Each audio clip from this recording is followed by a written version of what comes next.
In this video, I want to show you how you can install ComfyUI on your computer and install special connectors that allow you to utilize these running installations on other computers, like for example, MacBook Air. It's what we're going to use for our test. So first, let's go install ComfyUI. And you can install directly from the website. However, personally, I do recommend for you going inside GitHub, and from here, if you're going down, download the Windows portable package. All links will be down below for you, so you can directly download from there. The reason, because we're going to modify a little bit startup file to include special instructions for ComfyUI. After you install ComfyUI, we need to install special applications on all computers to allow them connect. For this, I will going to use the Tailscale. Link down below. All what you need to do, go on the platform, click on download, and you come to this area where you can download these clients. After this, you'll need to install these clients on every computer, and you can also install on your mobile device to access it the same way. After installation is completed, you can verify this by going in your admin panel. It's mine, and you can see I have it connected 3 devices like iPhone, MacBook Air, and my desktop AMD. The IP addresses right there, they blur out, but in your case you will see numbers. Those numbers and our port will be very important for us to how we can connect to this. So when you install it and running, and you can verify they're all connecting here, it means they all connect to one central hub we're going to use. So our next step, it's modifications of startup file for ComfyUI. You can find this file if you navigate to your directory where the ComfyUI installed, and you can look for run NVIDIA GPU batch file, or maybe if you run just on CPU or other ones.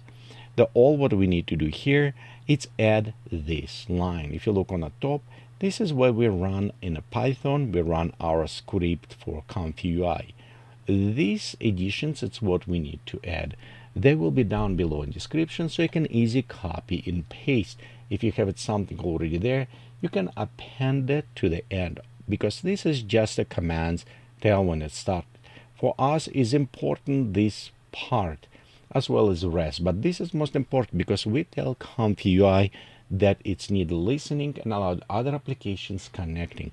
Notice right here it's have a port 8188. This you can change and set up what port you wanted. This is necessary because if you're going inside your machine and you have your addresses available here, by the way, the address we needed, it is address provided for our desktop, and then in our path we're putting this address column and a number. I'll show you in a second what we're going to do here. Okay, let's say after you're done, just go ahead and start your batch file. Just click on this and launch your ComfyUI.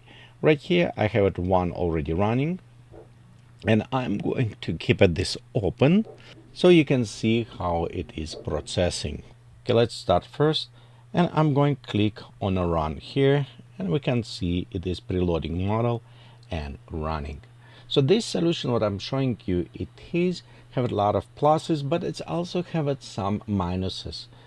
And they're not bad minuses, but you need to kind of be aware of them.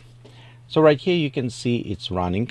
My next turn, I'm going and start running this on my MacBook Air.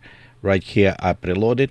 Most important, on the top we need to be sure we're connecting to same IP address as our main server, or this server AMD in my case, and we want to be sure we have a column and whatever number is for the port we specified in our file.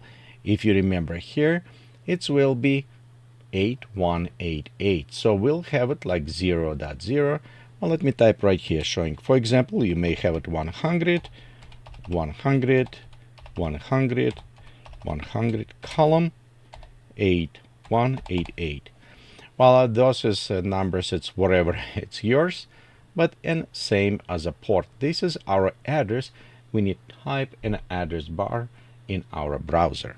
Okay, when we're done here, let's go click on this, and we'll hide this one. So we can preview. Notice right there, I'm on a Mac, and let me go click run. And there you go. You can see it is already start accessing. So as it's creating, and we're creating right now a SpongeBob, just for fun. And there we have it, our image created for us. So it looks very nice, beautiful image. Next, the problem is occur because it all running on one instance of the server, and if you have it multiple computers connecting, they all maybe try to access that resource. And here is they won't process in parallel. So it's meaning if I run one, then another will stack to this. So let me show example. I will go start running here, and at the same time I run on my laptop. And if you look in a queue, you can see one is running and one is queue. So it's like one job will process after another one is completed. And right here it's processing for this, and then now it start processing on my MacBook, and here is also almost done processing. So this is kind of limitations. You could also create another version of this, which is a little bit harder. And if you want to know how to do this, put a comment down below, let me know, and I will show you. But this will include create a little bit more containers with a ComfyUI and a Docker. And the problem with this, it will share same memory. So you need to have a very beef up video card with a lot of VRAM to do this if you want to do with parallels. I won't recommend to do this if you have a just normal RTX video card, maybe with a 16, 24, maybe 32 gigabyte VRAM. You probably want to just be sure the queue. Another problem what you have with this type approach, it is if I'm using one model here, and for example here you have the Z image turbo, it's preloading this model in a memory. So you can see right here it's a preloading Luma 2. However, if somebody go this and for example use the Flux model clone, then it will be unloading this and loading another model. So it will take additional time to load new model in the memory of your computers they're using.